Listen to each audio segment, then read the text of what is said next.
Myths are widely accepted beliefs that may not always be true. Smartphone myths are the ones that are easy to disprove because you can debunk them with facts, tests, research, and many other ways. Today, we are going to discuss a few common tech myths that are believed by many to be true but aren't.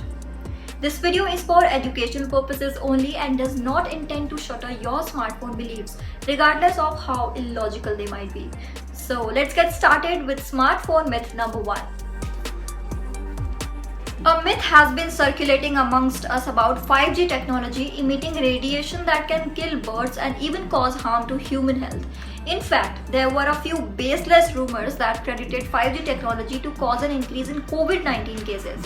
But the truth is, despite the thousands of Facebook posts and WhatsApp messages, there is no study, research, or solid evidence that proves this claim. It has been seen that birds are happily sitting on the 5G towers and making nests on the nearby trees. The photos of hundreds of dead birds lying on the ground are old photos that were photoshopped to look as new. Myth number 2 is about leaving your phone charging overnight, which might result in battery damage, or even worse, your phone might blow up. This myth is easy to debunk as there are small intelligent circuits that cut off charging when your battery reaches 100%.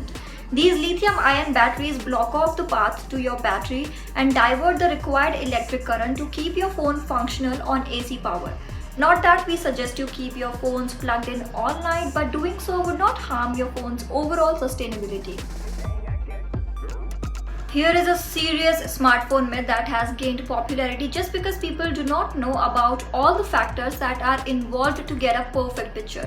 Most people think that the more megapixels your camera has, the better the quality of photos.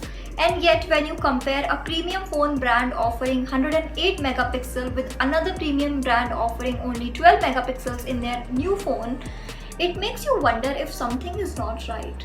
I am talking about Samsung Galaxy S21 Ultra 5G with a 108 megapixel camera and iPhone 13 Pro Max with a 12 MP camera.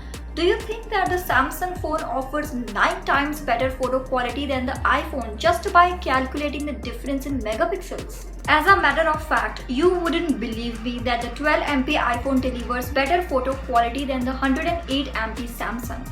The reason behind superior photo quality is not just megapixels, but other factors like aperture, sensor, and image processing software also must be considered. The photo quality mainly depends on the amount of light the sensor can capture. The more, the better.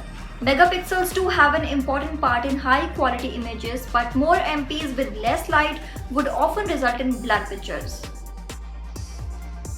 Continuing on the smartphone myths, we have yet another myth associated with mobile phones, and this one is about the network bars. I hope you know that more network bars on your phone indicate that there is a mobile tower near to you and vice versa. The quality of reception does not depend on the number of bars. It depends on the number of people you are using that tower simultaneously.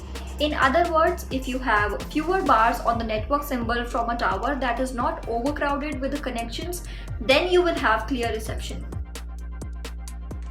Another way that phone manufacturers advertise their new products other than more megapixels is by increasing the number of cores. This is based on the common misconception that more processor cores make your phone work faster and the response time is less. This is only true when you have applications designed to take the advantage of all the cores on your phone. Today we have phones with 8 cores while the apps can use only 4 cores, which means the response time would be the same on a quad-core device or an octa-core phone. There is a report from Geekbench that suggests that Apple's iPhone 13 Pro with an A15 Bionic process and 6 cores is way faster than the Samsung Galaxy S22 device that comes with Snapdragon 8th generation comes with 8 cores. The final smartphone myth for mobile phones in our video today is that most of us feel that apps available on Apple Store and Google Play Store are 100% safe and secure. But this is not so. While Apple follows a stricter check on apps before allowing them on App Store, Google allows all apps on its Play Store and then removes them if found any violation of policies. However, things are getting better.